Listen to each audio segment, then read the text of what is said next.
Good morning, everybody. I have really sincerely been looking forward to this morning. Thank you. For a while now, I have been watching the journey of Tekoa for a while, just from a distance through social media, through just hanging with Austin and Lauren and Danny and the others. And so it's fun to actually finally be able to be with you on a Sunday morning, worship with you, get to be a part of the church. We just so believe in what God is doing in Tekoa, and our prayer is that this part of the city is never the same as a result of what God's doing through this church. And so we're praying for you. We believe in you, and I'm stoked to be here. As Austin and Lauren said, my name is Philip. I lead Foster the City. We're a coalition of churches working together to provide loving homes for kids in foster care. Let me kind of give you a little bit of a backstory. About 6-7 years ago, my wife and I became foster parents. And at the time, I was pastoring a church in San Jose as well. And we decided to it was just a small church in South San Jose. We decided to get our church community involved as well. And so as a small church, we started to find different ways to help kids and families in foster care. As we were doing that, we began to build relationships with social workers. And so at one point, a social worker sat me down and said, "Hey, Philip, we're glad to partner with your church. This is great. This is cool." She said, but the reality is, right now, here in Santa Clara County, we are in an emergency crisis. And that was the phrase she used. She said, "We're in an emergency crisis, and honestly, it's just a little bit bigger of a crisis than your church." And she said, "Do you think that there might be other churches that might want to come alongside you all, and you guys can link arms together?" The phrase she actually used was faith alliance. She said, "Would you guys consider putting together a faith alliance of churches that would help us address this crisis?" And she said, the crisis is this. She said, there are more children coming into foster care today, far more kids, in fact, than there were homes that were ready to care for them. Depending on the county in the Bay Area, anywhere between like 30 to 60% of kids that come into foster care are sent out of county due to a shortage of homes. Okay? So we're talking 1 out of 3, 2 out of 3 kids being sent out of county simply because not enough families have stepped forward. So do you think there are churches out there that might be open to helping with that? And so, long story short, it's been one of the greatest joys of my life over the last 6 years, watching the way churches like Tekoa have said yes to that invitation from that social worker and have stepped forward and said, "Oh, we'll lean into that. We'll move towards the vulnerable kids in our neighborhoods, in our communities." And now there's almost 200 churches that have come together and are working together to provide loving homes for these kids in foster care. And so I want to honor Tekoa. I want to honor Austin and Lauren and the leadership here at this church. You guys are just getting off the ground. I mean, you guys have just recently, I don't know the exact how many months it's been or years it's been, but I know this is fairly new. And already, I just so love that the focus is not just on building the groundwork and the foundation for Tekoa, but you're saying, no, we're going to be a church right from day one that cares about our community. We're going to be a church, we're going to be a community that's going to be about the vulnerable in our neighborhood, not just about building what's happening in these four walls. And I just love that. I want to honor you for that. Not only is your yes, I think, going to help kids and family. I can keep pointing out there because that's just across the way, about 2 blocks from here, are the courts, family courts. Many of you know that. As a foster parent, I've been to those courts. So just right outside these walls is where a lot of this stuff is happening. A lot of these kids are being removed from their homes, and they're going into courts and meeting with lawyers and judges. It's literally happening in your backyard. I'm sorry, I'm getting off track, but I'm stoked because what you guys are doing is not only going to make a difference out here, but it's making a difference, and it's inspiring leaders and churches around the country. Doors are opening now for churches to step forward and to be able to help kids in their areas where they're experiencing similar needs, because they've been watching what's been happening through churches like Tekoa in the Bay Area. Churches in Southern California are stepping forward now. Churches in Northern Nevada. Right now, today, there's things happening in Northern Nevada because of what they saw here in the Bay Area. So I just want to honor you and say thank you. Over the last 6 years that we've been doing this, I've had the chance to be able to meet with hundreds of pastors over coffee and just be able to share this vision and invitation with them. And I'll tell you guys, not one single solitary meeting have I ever had to convince a pastor that this work matters to God. Not one time. Because it's absolutely crystal clear when you open up the Bible how much this work and how much these kids and their families mean to God. If you open up the Bible, Genesis to Revelation, it's very clear there are some people that have a special place in God's heart. It's the orphan, it's the widow, it's the poor, and it's the immigrant. over and over again, all through Old Testament, New Testament. You see it all throughout the Bible. These folks matter to God. In fact, at one point, Jesus would say, you say, whatever you do to the least of these, whatever you do for the least of these, it's like you're doing it to me. In other words, like Jesus identified with the poor and the marginalized and the outcast and the oppressed and the needy, the vulnerable. He identified with them. James, the brother, many of you know, Jesus actually had an earthly brother. His name was James. James would actually go on to write a book about what it means to live like Jesus. And I always think it's fascinating because James had like this picture of Jesus, this understanding of Jesus. Like he not only got to see what Jesus was like in his public ministry when he was out teaching and he was out doing the miracles and he was out in front of everybody, right? But James also got to see what Jesus was like behind closed doors, like in private. Like after, when he was relaxing and he was letting his hair down, like he got to see both the public and the private life of Jesus. And James would write a book and says, okay, so we want to live like Jesus, right? We want to care about the things that he cares about. We want to be like him. Well, then you're going to be a person of compassion. You're going to be a person that cares about the vulnerable. You're going to be a person that cares about the marginalized. That's the kind of person you're going to be. What I want to do today is I want to look at a few verses in James chapter 1 where he's going to tell us this, okay? So if you have a Bible, go with me to James 1. If not, you can follow along here on the screen. James says this. He says, if anyone is a hearer of the word and not a doer, he is like a man who looks intently at his natural face in the mirror. For he looks at himself and goes away and at once forgets what he was like. But the one who looks into the perfect law, the law of liberty, and perseveres, being no hearer who forgets, but a doer who acts, he will be blessed in his doing. Jump to verse 27. He says, religion that is pure and undefiled before God the Father is this, to visit orphans and widows in their affliction and to keep oneself unstained from the world. Okay? Two things I want to point out that James gives us. He tells us what we're called to as followers of Jesus, and he tells us why we're called to it. Okay? Our mission as followers and the motivation behind that. Okay? We'll look at one at a time. Again, he says, religion that is pure and undefiled before God the Father is this, to visit orphans and widows in their affliction and to keep oneself unstained from the world. Now, I know sometimes when we read that verse that we bristle a little bit because he uses the word religion. We don't like that word in our American culture, do we? Okay? We're happy to say like, oh, I'm spiritual. I'm not religious. I'm spiritual. Or like in the Christian culture, we hear it all the time. Like, it's not about religion. It's about relationship. And that's fine. That's good. Like I know what you mean. But here's the deal. When James uses the word religion, he's not talking about stained glass windows. He's not talking about cathedrals or dry rituals or liturgy or even Sunday mornings. When he uses the word religion, basically what he's saying is this. He's saying religion is the outworking of what's true on the inside of you. It's the outward expression of what's true internally. Okay, so listen, we all have like deeply held beliefs. We all have like these fundamental worldviews that like help us to make sense of the world, that help us to determine how we're going to live our life, the decisions that we make, the values that we have, the priorities that we have. We all have these sets of beliefs that help to guide us in our life. We all do. That's what he's talking about. So Christianity is a religion. It's a way. It's an understanding that helps to guide our life, right? So Christianity is a religion. So is Hinduism. So is Buddhism. So is secularism, naturalism. It's a deeply held set of beliefs that shape how we live and move. So with that understanding, if religion is just an outward expression, this is basically what James is saying. He's saying, follower of Jesus, when you are living outwardly in congruence with who you are on the inside, of what's true of you on the inside, then two things are going to be true of you. Not one, but two things are going to be true of you. You're going to be a person that cares about the vulnerable, right? Visiting orphans and widows in their distress. And you're going to be a person that tries to be unstained from the world. Two things. Caring about the vulnerable and living unstained by the world. Two things are going to be true. In other words, followers of Jesus, you're going to understand you have a personal moral responsibility and a social moral responsibility. And that all might seem a little bit obvious and simple, but I actually think that most of us struggle with one or both of these things.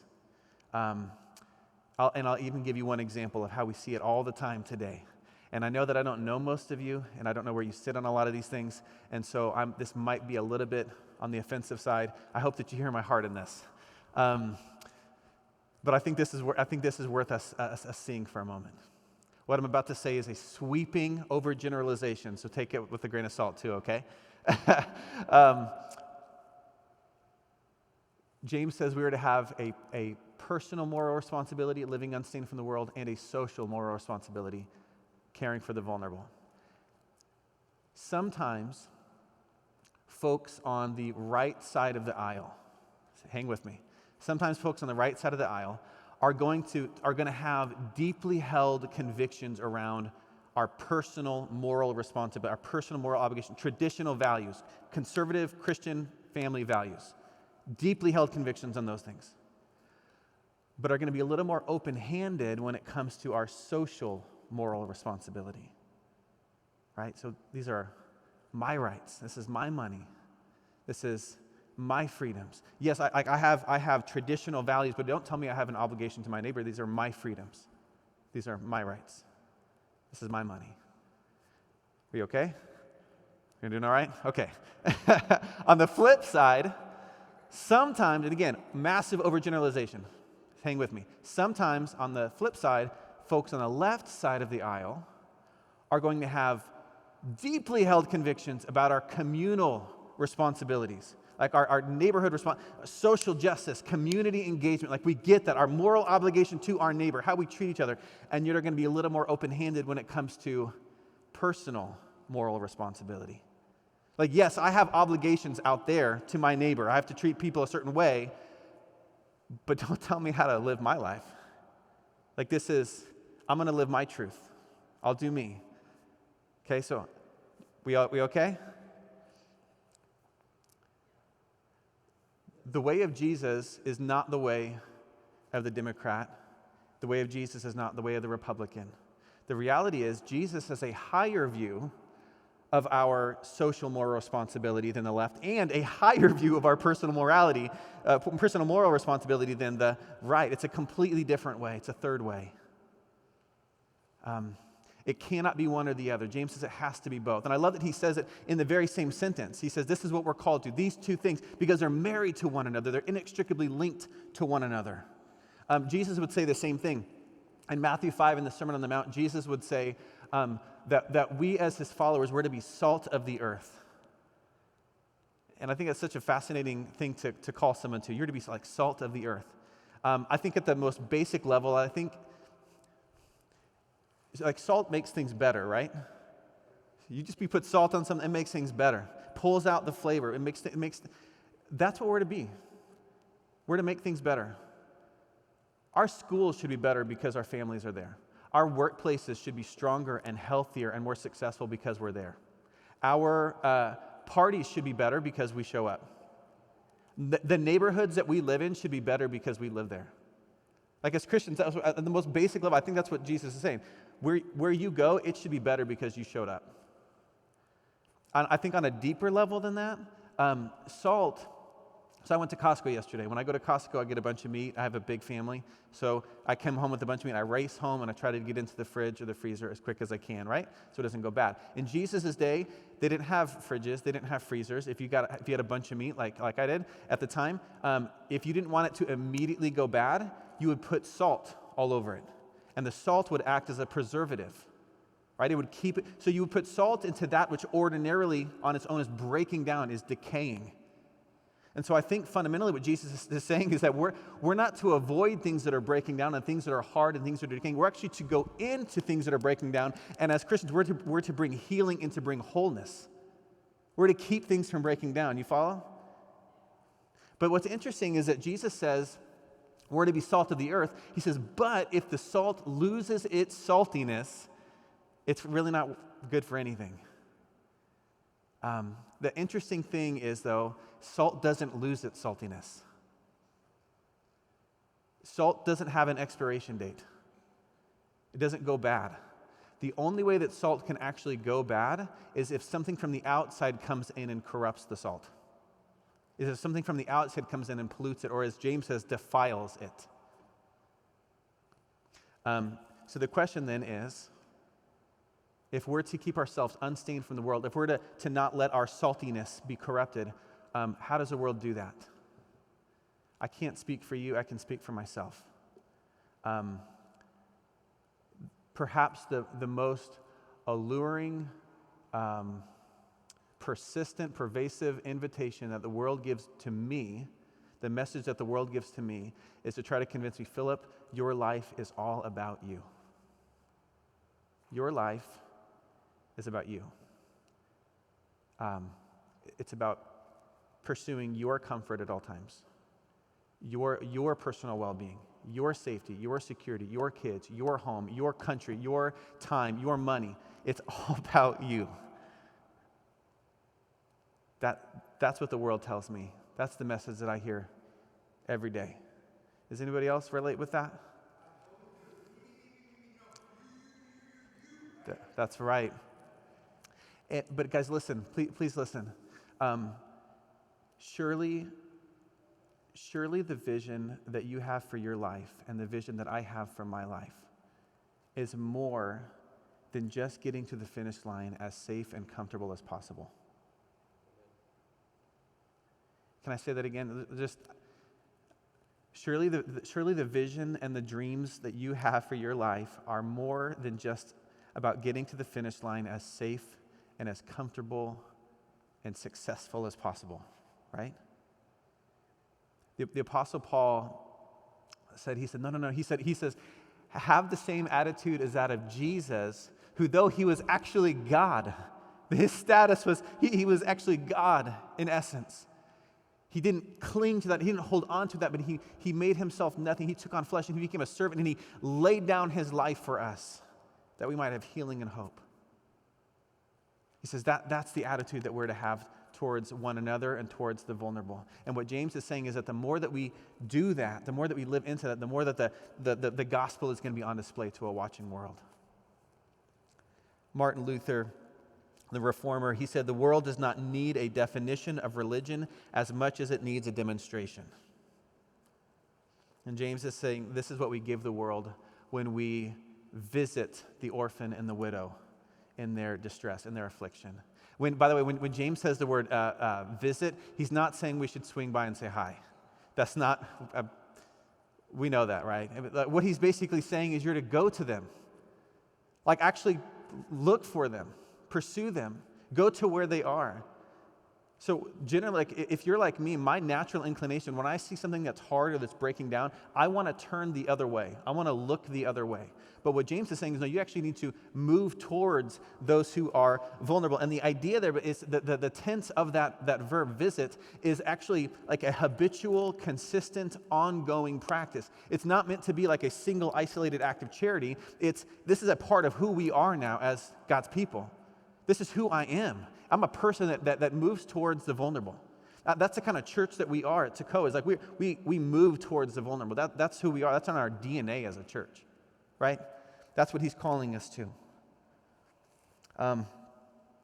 And I could just tell you so many stories, but we've seen this lived out in just thousands of ways over the last 6 years through churches like Tekoa, movements that are happening, or families that are part of this movement with Foster the City. I'll tell you a couple quick stories. Let me tell you about my friend Jordan, who lives here in San Jose. Jordan and Becca. Jordan, I met him several years ago.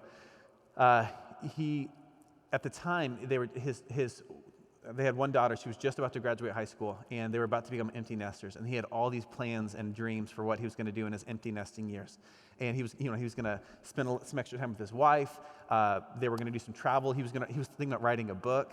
And then they came to one of our interest meetings with Foster the City, and he heard about the kids in his neighborhoods that were in need of homes. And so he and Becca, his wife, became foster parents, and they started welcoming in these kids. And at one point, a couple of years ago, he called me and he said, Philip, we brought in this little girl. She's just a few years old. He's like, I can't believe it, but she actually needs a forever family. And we've decided to say yes, and we're going to start over as parents. So rather than moving into their empty nesting years, they've committed to another next 15, 16 years of parenting this beautiful little girl. And so last year I had the opportunity to be on the Zoom call as they adopted this little girl.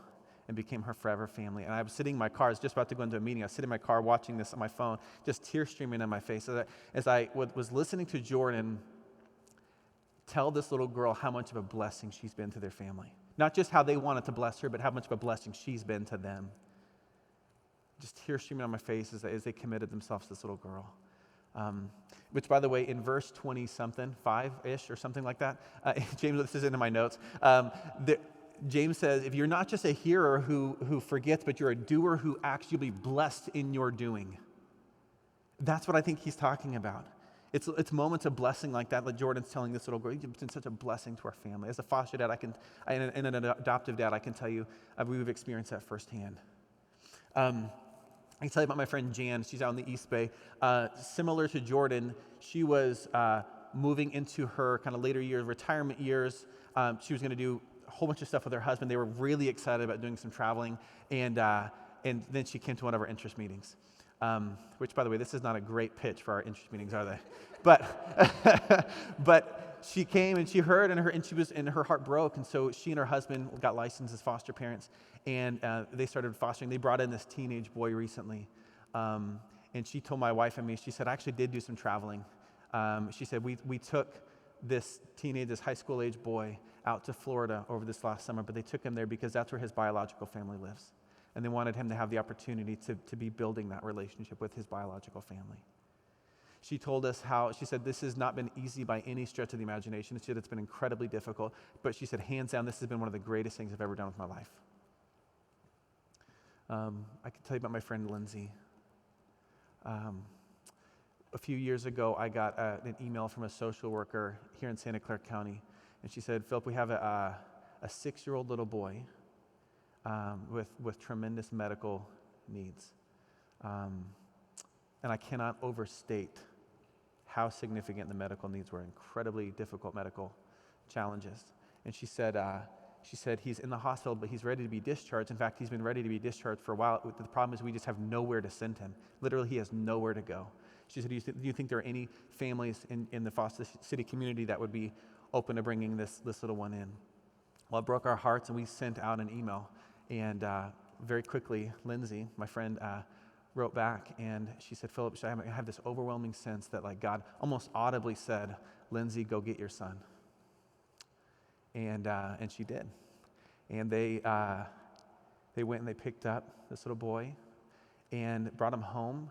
And I cannot tell you, they literally turned their life upside down to care for the needs of this little boy. She quit her job, turned her life upside down. The whole family turned their life upside down. And some of you know this family that I'm talking about, and you've seen just the incredible transformation of this little boy.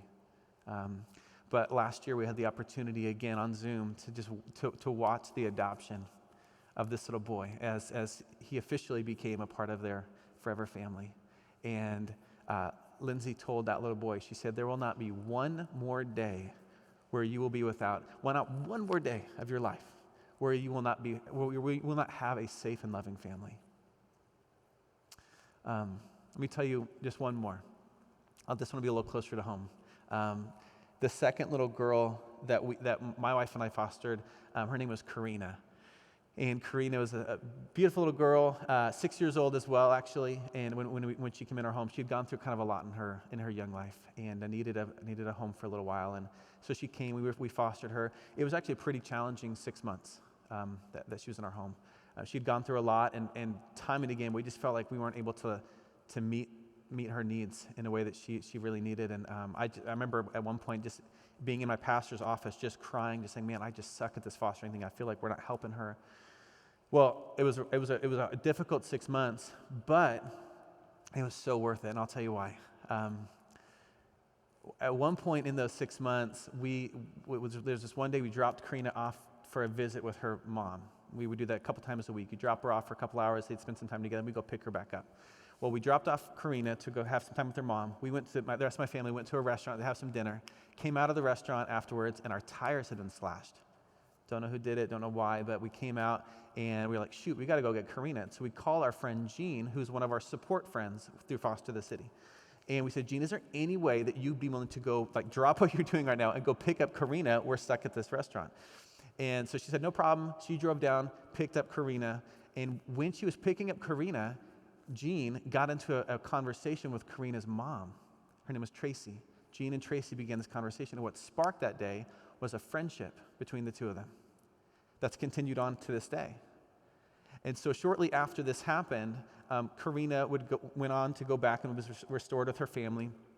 But again, that friendship continued. And shortly into that friendship, Jean said, hey, Tracy, why don't you and the family come join our church? Come be part of our church community. Get the care and the support that you need as you're kind of rebuilding things as a family. And Tracy said, sure. And so she and the family came to our church. And for the last 5 years, Tracy and Karina and the rest of their family have been a part of our church community, getting the love and the care that they need. And a couple years in, Tracy placed her faith in Jesus. And we had the chance to see her baptized a few Easters ago at our church. And then a couple months ago, I got a note from Tracy. And she said, hey, Philip, she said, our little girl, Karina, she's placed her faith in Jesus. And, which, by the way, she's 12 now. She's placed her faith in Jesus, and she said she's been begging us to be baptized. And we were wondering if you'd be the one to do that for us. And so just a couple months ago, I had the privilege of baptizing Karina at our home church, and she's now my sister in Christ. Isn't that awesome?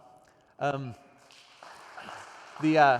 listen, I asked Tracy if I could share that, and she said not only would that be okay, she was really excited for you to be able to hear what God's done in their family's life and what God's doing through churches with Foster the City. But listen, when we after we baptized her that day and we got in the car, my wife got in and looked over at me and she said, Philip, this is easily one of the greatest days of my life. She said, I feel like God just gave us a little glimpse of what heaven is going to be like. And Jean, who was there, you can't really see her, she's in the white, you look right behind us, she's in the white hoodie there. Jean was there that day, the one who first invited Tracy and her family to church. Jean came up to my wife and me and she said, if somebody were to give me $1 million right now, I would not be any happier than I am in this moment. That's what James is talking about. If you're not just a hearer who forgets, but a doer who actually be blessed in your doing. That's what he's talking about.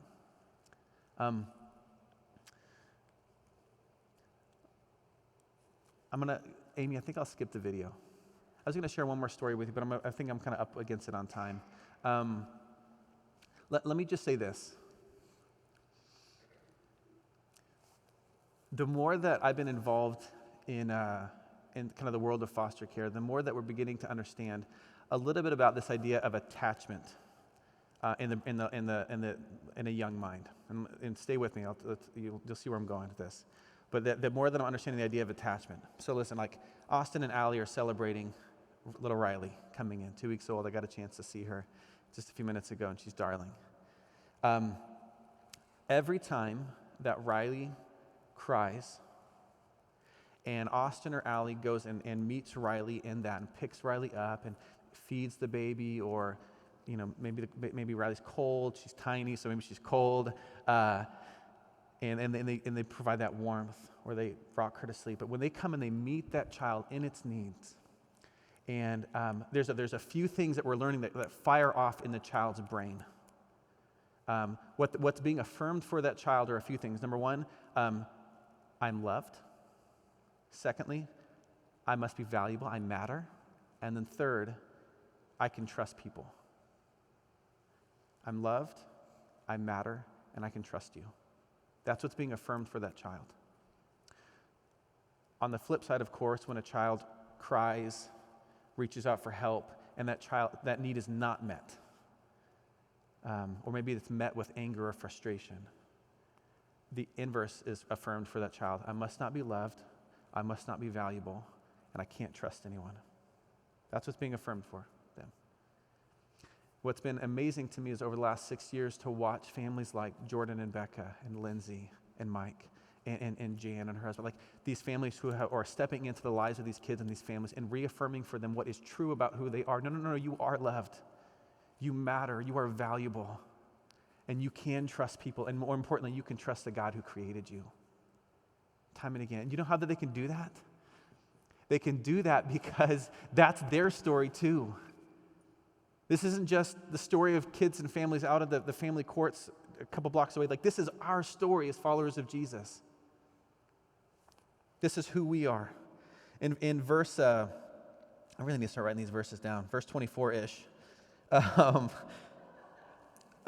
James says something to the effect, he says, basically, if your life is not being shaped and conformed to a person like this, a person of compassion, it's because you're forgetting who you are. He says you're like a person who looks intently at his face in a mirror, and then immediately when you walk away, you've forgotten who you are. What does a mirror do?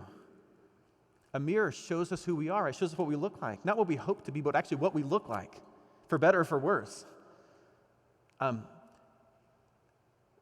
Basically, James is saying, like, if you are not being shaped and formed into a person of compassion, a person of self-giving love, it's because you've forgotten who it is that you actually are.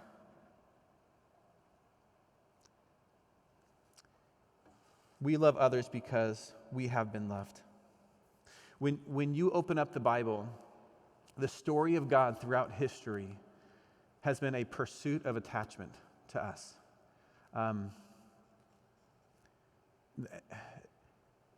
I feel like I'm seeing it everywhere now as I read the scriptures in the morning. In 1,000 different ways, for thousands of years, God has been meeting us in our needs. When we cry out to him, when we reach out to him, he comes and he meets us in our needs. Why? Because I think he wants to reaffirm for us, you are loved, you matter, and you can trust me. I think that's what God has been trying to get through our hard hearts and our stubborn minds for so long. And I think God wants you to know that today, you today. He loves you, you matter to him, and you can trust him.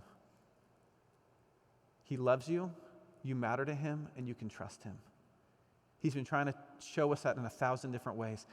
In the very beginning at the garden, man and woman are in need, and God, he doesn't wait for them to come to him. God comes and meets them in the garden, and he clothes them and he meets their need. Why? Because he loves them, and they matter to him, and they can trust him.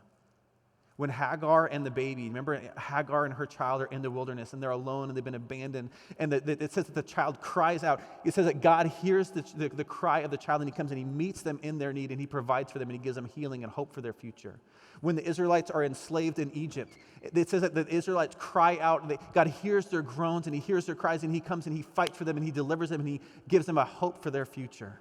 When they're exiled out in Babylon and they're crying out and they're groaning, God hears their cries and he hears their groans and he delivers them and he brings them back home. Time and time again, all throughout the scriptures, you just see it over and over again. God coming and meeting us in our need. Why? Because he wants us to know, I love you. You matter to me. You can trust me. In fact, Zacharias, he's the father of John the Baptist. When Zacharias hears that the Savior has finally come, the Messiah has finally come, Jesus is on his way, he cries out, he says, praise God because he has visited and redeemed his people. Praise God because he has visited and redeemed his people. The word visit there is the very same word that James uses when he says that we're to visit the orphans and the widows in their affliction. So listen, Zacharias is saying, God has visited us in our affliction. He's visited us in our distress. This is our story.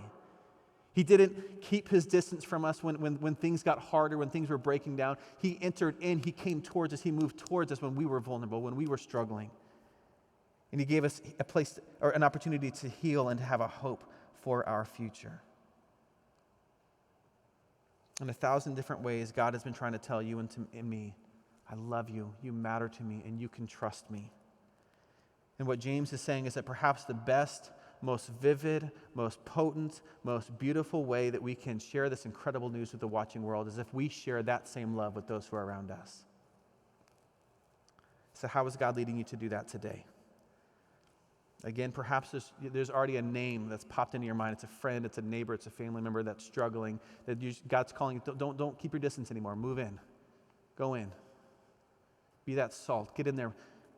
Bring some healing, bring some wholeness. Maybe it's just shifting of the way maybe you're spending some of your time or your resources. Maybe you're ready to learn a little bit about getting involved with Foster the City. There's a profound need for more foster homes today here in San Jose, in Santa Clara County. Maybe that's something that God has been stirring in your heart. You're ready to learn just a little bit more about what it might look like to become a foster parent. For others of you, maybe that's not what God's leading you to.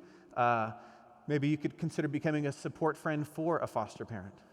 Nationwide, about 40% of foster families make it past year one. 40%. 50 to 60% won't make it past year one because this is really hard to do. It's hard.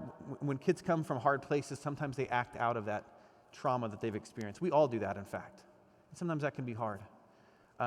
It's hard to parent alongside a government agency. It is. It's hard to have kids come into your home and fall in love with them because they've been in your home for months or years and then have to say goodbye. That's really hard. It's hard to keep doing it over and over and over again. So only about 40% make it past year one. But Foster the City families, more than 90% make it past year one. And one of the primary reasons is because for every foster family that steps forward, they're wrapped with a team of 3 or 4 or 5 support friends that provide practical, spiritual, emotional support, the support that we all need to do hard things.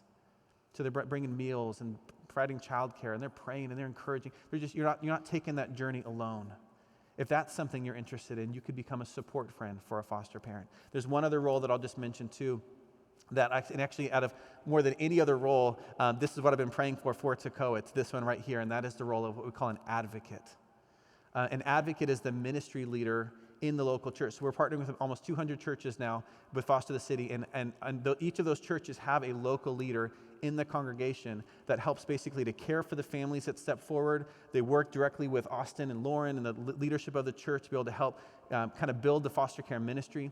If you were to step into that, you wouldn't be alone. Every advocate gets a coach that comes and trains them and provides resources and support and meets on a regular basis to help you build that ministry. If that's something you're interested in, you have a few extra hours a month and you want to provide leadership there, I'd love to chat with you. But for actually every person, if you're interested in any way, as a foster parent, support friend, advocate, you just want to know more, everybody's next step is the same. You just come out to the back table, or the table in the lobby there, and have you fill out a next step card, okay? And I promise you, if you fill out that next step card, we will not drop a foster kid off to your house this week, okay? All we're going to do is we're going to email you, okay? We're going to email you some information about some interest meetings that are coming up here in the area.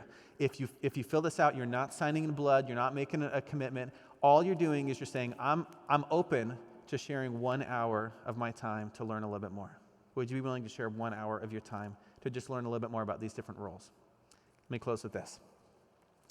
The Christian life can be summed up in 7 words. Like, shoot, you should have started with that. Save us like 40 minutes. Maybe next time. Christian life can be summed up in 7 words. Ready? We love because Christ first loved us. That's it. Okay? We love because Christ first loved us. So please hear me. You are his child. You are his beloved. You were vulnerable. You were in need, and he came and he met you in that need. He loves you, you matter to him, and you can trust him.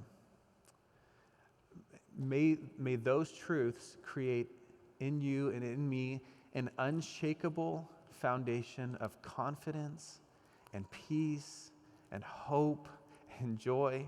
And may those truths serve as a foundation for a life of self-giving love and compassion to a world that right now is really in desperate need of hope. Saint Teresa said this. She said, Christ has no body but yours. No hands, no feet on earth but yours. Yours are the eyes with which he looks compassion on this world.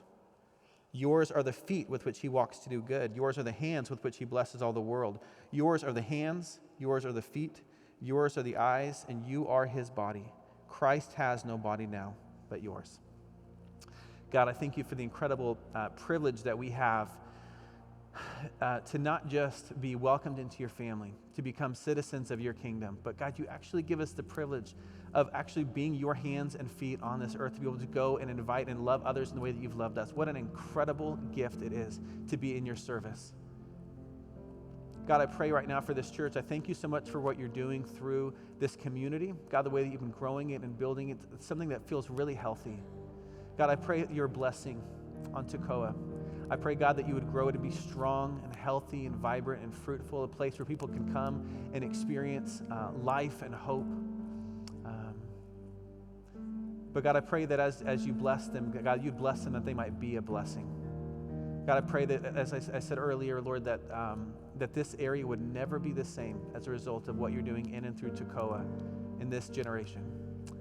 God, I ask for you to just speak to each one of us, God, myself included. God, help us to see areas where we need to lean in and turn towards things that might be difficult. God, I pray that you would help us to have the clarity to know where you're calling us, and you also give us the courage to follow you. We love you. So grateful again to be a part of your family and to welcome others in a family as well. In Jesus' name, amen.